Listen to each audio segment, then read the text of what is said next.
And there has been a stark acceleration of trends during the pandemic. We have seen a hugely dynamic environment across many different dimensions. We have seen changes in customer behavior, in traveler behavior, obviously, new ways of working when some people stayed at home and others were in the office, changing regulations, and also new investment priorities by our clients. Just take the topic of sustainable investments. I mean, sustainability was always important even before the pandemic, but no one could have predicted the scale of the shift in mindset of our clients.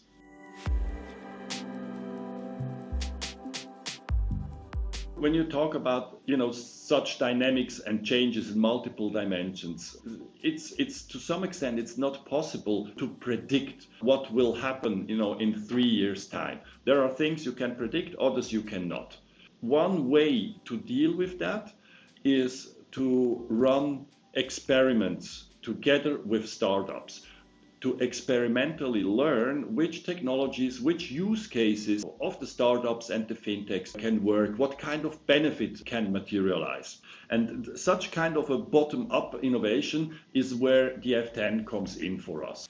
We have also kind of a more formalized innovation process within Julius Baer. And what we do at the F10 is really not a kind of a competition. It's really more complementary so that you can have the best of the two worlds. Now, when we run experiments, it's quite early stage. When such an experiment is successful, then we really move into a more formalized process. There is one particular case from a startup called Vester. Vester was part of the incubation program a couple of years ago, and when I remember, how this team came into the F10, they only had a couple of slides and a prototype and a lots of ideas around the topic of actively managed certificates, which is part of the area of structured products. Now, when you look at AMCs up to then were managed within Julius Baer primarily, with spreadsheets and manually, due to the complexity and their dynamic. And Vester's goal was to build a platform to manage such AMCs and to offer that platform as a service.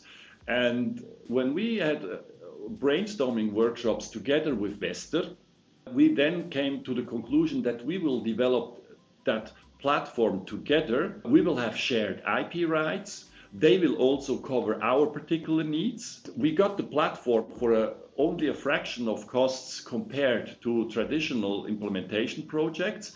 And Vester then was able to market that platform, to offer that platform also to other banks.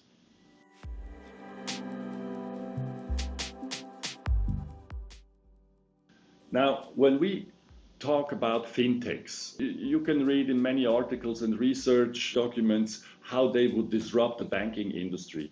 This might be true for certain use cases, in particular in the retail banking, in the retail business, where you have a large amount of transactions with a high standardization. And this is really where such fintechs can change the business world, can change the world. In our industry, in private banking, we work with the startups more in a B2B2C modus. So it's all about cooperation and less about competition.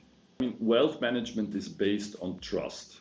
This means that the personal relation to the client is a core element of our strategy and our business model. From a client's perspective, when clients talk about their financial future, financial security of themselves, of their family, of their children, the time after retirement, it always is based on trust when they talk about such topics.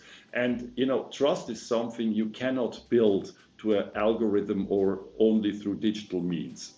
So when we look at digitization within Julius Baer, it's always complementary and in support of our personal relationship to the clients.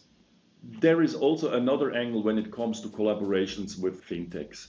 When you compare banking industry with other industries, then banks are highly integrated today, covering the largest part of their value chain. Now, with the dynamics we talked before, I believe we will split this value chain and moving towards a more fragmentation. So collaboration with service partners will become even more important than it used to be in the past.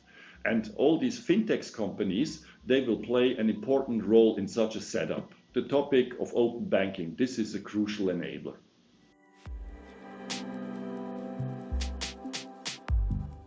Based on our experience that we made in the last 6 years when working with the F10, I mean, there are a couple of topics which come to my mind. First of all, I already mentioned the experimental mindset. So innovation is really also a cultural question, taking such risks in terms of making experiments which eventually could fail, but also could be successful. When I do collaborations with startups, my approach is really not to develop a solution, in a kind of a lab outside of the organization, but I want to have key stakeholders involved as early as possible in the process.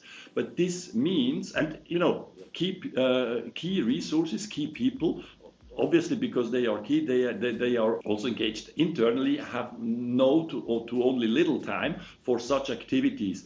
And such people, they need much more capacity to be involved in such experiments and working together with the fintechs and the startups. One other element are the internal processes, is the governance, how projects are steered.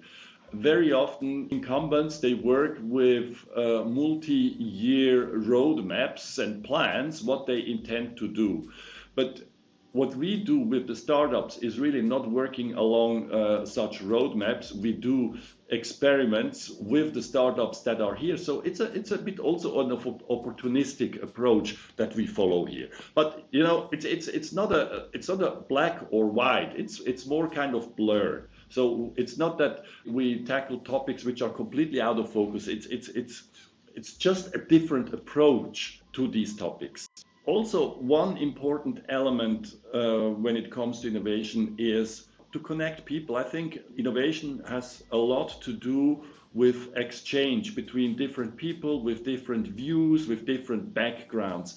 And one important part is really to connect these people. So what we do a lot, obviously not in the past 18 months, but we do a lot of events where we connect internal stakeholders, key people, with the F10, with the startups, and also give them a platform, an opportunity for a kind of a sometimes more formal, sometimes more informal exchange. We do have corporate events where we have presentations for about 100 Julius Baer employees coming to the F10, and then giving them also the opportunity, in an apero afterwards to, in an informal way to talk to 10, 15 fintechs which are part of such a program. And very often such informal exchanges, they eventually result into fruitful collaborations. F10 is much more than startups. The F10 is a complete ecosystem with many actors around the topic of innovation. At the F10, you can find not only the startups, you have also exchange with the other corporate members, you have a mentor community, you have an investor community, and these people, they always have, different views on certain topics. And, through such an exchange with all these different actors, this really helps you a lot to identify relevant topics, relevant teams, and to eventually run then corresponding collaborations with fintechs.